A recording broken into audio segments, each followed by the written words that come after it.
Matrix এবং ক্রুল মিলে সমাপ্ত করেছে যাত্রার মানিককে নিচে দিও ভাই।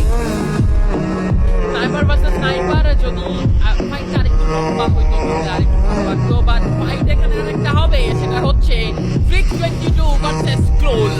ক্রুলের double sniper against Job Breakers already ক্রুলকে স্পট করে কিছু ড্যামেজ দিয়ে দেওয়া হয়েছে। ক্রুলের এইচপিটা অনেক কম, ক্রুলের কভার দরকার, যদি কভার না পায় তাহলে বেশি সময়ের বিনিময় না চলে কারণ রাত দেওয়া হবে, গোলা চলে যাবে।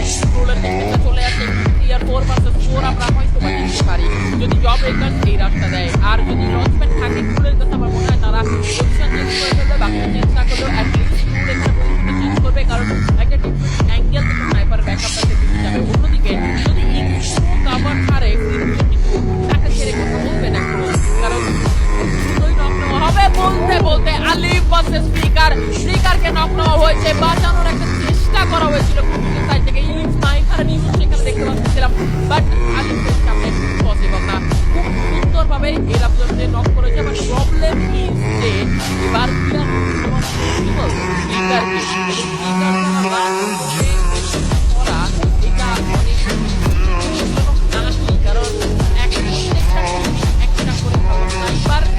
এবং আরেকটা ফাইট স্টার্ট হয়ে যাবে, আমরা দেখতে পাবো। দেশগুলা কানেক্ট হচ্ছে, বলতে বলতে নক একটা নক হয়েছে আলিফের সাইড থেকে। আলিফের ডাবল স্নাইপার আলিফ সামনে দিয়ে চলে যেতে প্রাণ করা হয়েছে। ক্রুলের এক নক, আলিফের একটা নক। যুবকে দেশ কানেক্ট করা হয়েছে, যুব সামনে দিয়ে চলে যাবে। যুব তার পরালিনারে যুবকেও নক করা হয়েছে। বাংলাদেশ সবার নেচারে আলিফকে ড্যামেজ দেওয়া হয়েছে। আলিফের লেফট সাইডে প্লেয়ার একটা আসবে, আলিফ বাংলাদেশ সবার বেরিয়ে গেছে। আলিফের আরেকটা দেশ, আলিফ নিজেকে ব্যাক করে ফেলেছে।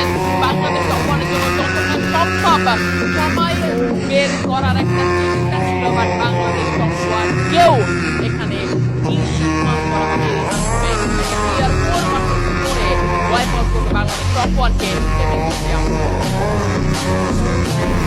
আই গেস এই জায়গা থেকে ক্রুজ